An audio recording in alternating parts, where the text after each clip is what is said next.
Imaginez-vous payer sans carte bancaire ni smartphone, juste avec votre visage. C'est incroyable.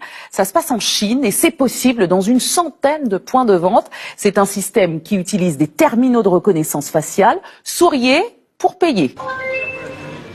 Souriez, vous êtes filmé.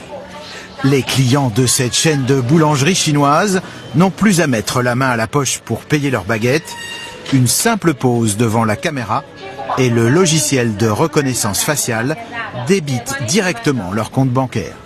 Je n'ai pas besoin de venir avec mon téléphone mobile. Je peux sortir, faire des courses sans rien prendre.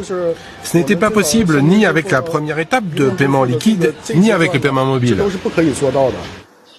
Cette chaîne de supermarchés va encore plus loin. Dès l'entrée du magasin, cette caméra en haut à gauche enregistre le visage des clients.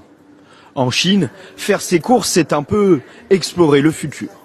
Une fois ses emplettes terminées, cette cliente n'a qu'à prendre la pause. Son visage est identifié, son compte débité. C'est pratique, facile et surtout ça fait gagner du temps. Gagner du temps et remplacer le personnel par l'intelligence artificielle, c'est l'objectif de cette chaîne de magasins. À ceux qui dénoncent une technologie intrusive, cet ingénieur répond par l'argument sécurité. La technologie de reconnaissance faciale aide aussi à protéger les clients. On peut confirmer le paiement avec son visage, ce qui est très important pour la sécurité de votre compte. Dans un magasin traditionnel, quand vous payez, on peut voir votre code de carte bancaire. Avec cette technologie, on protège vos données et la sécurité de votre compte. La Chine se rêve en leader mondial des hautes technologies.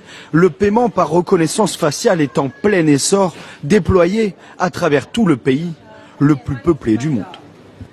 En Chine, la reconnaissance faciale sert aussi à l'État pour identifier les individus dans la rue. Leurs faits et gestes sont répertoriés par informatique.